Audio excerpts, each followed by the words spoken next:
Baldur's Gate 3 has been making a ton of money for Hasbro, and that has them excited. That has them wanting to make new games that use the Dungeons & Dragons license, which sounds great on paper. Like, could we be getting more games like Baldur's Gate 3? But I think it's probably more likely that we get more hot garbage like Dungeons & Dragons Dark Alliance, which has me a bit more worried. Baldur's Gate 3 has been a huge success with millions of sales, tons of awards, and it's still hovering over 100,000 players concurrently on Steam, firmly in the top 5, and until Palworld, it was the top purchase game on the list all months after launch. But as I said at the outset, it's been very successful for Hasbro too, the company that owns Wizard of the Coast and licensed D&D to Larian to make the game, which has raked in $90 million so far just for them. And the CEO of Hasbro is taking notes, stating, "Video games will clearly be a huge leg up on the D&D business. Starting in 2026, we'll probably have one major new digital game that we'll publish. And then from 2027 to 2030, it'll be anywhere between 1 to 2, depending on how the schedules kind of shake out. There's just one glaring problem with this, is in recent history, these games have actually historically been quite bad. These games that are licensed out. I'm not talking about the early 2000s or late 90s. That's like it's a different section. But the more recent games like Dungeons & Dragons Dark Alliance or Dragonair or Idle Heroes. Most of these games have felt kind of like cash grabs that put the license before substance, putting substandard games out there for you to buy mostly just because of the license. It was rare to see something like Baldur's Gate 3, which somehow managed to do both the license and their own game justice. A marriage of the two where fans of the IP enjoyed it as well as fans of Larian enjoyed a really good game.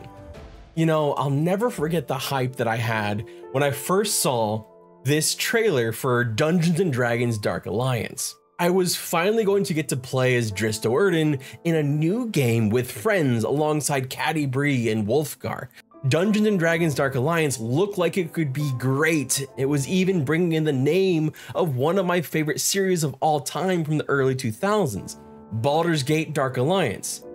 It turned out to be nothing like Baldur's Gate Dark Alliance, not in concept or in execution. What we got instead was an unpolished, incredibly buggy, and unbalanced mess where the AI that would often just didn't work. It had repetitive or just outright boring systems, and did I mention that it was unbalanced? It was like Vermintide 2 if Vermintide 2 was just bad. The sometimes enjoyable combat was often derailed by extreme imbalances in difficulty where trash felt too easy and bosses felt too hard. Unless, well, you played as Caddy Bree and could step outside of the NPC's AI awareness range and just kill it without ever triggering combat. Something that they had in a released game, a game that has now, like so many projects, been almost if not completely abandoned.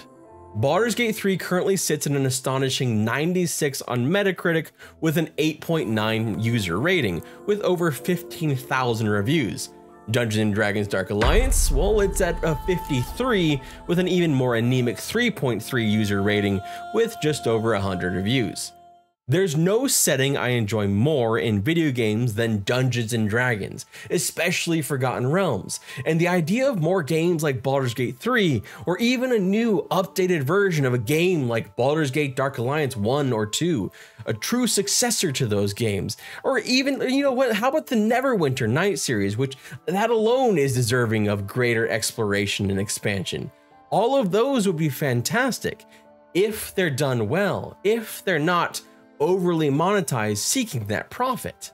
I'd hazard to say that any CEO that sees some success like this isn't necessarily thinking, hey, what kind of product can we make that people are really gonna love?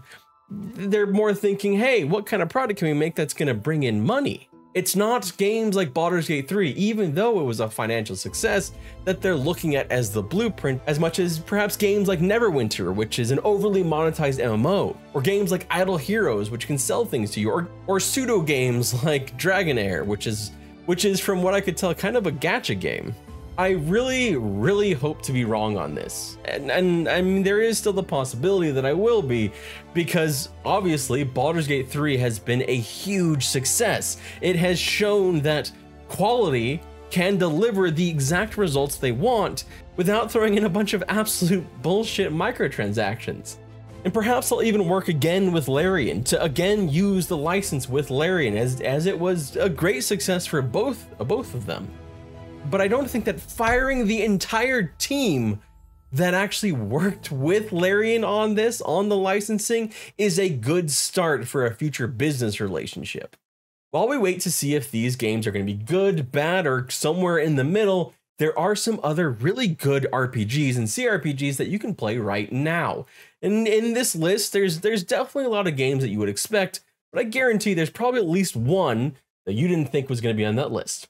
My name is Redbeard Flynn. Thank you so much for watching, and I hope you have a wonderful day. Please let these games be good. Just please.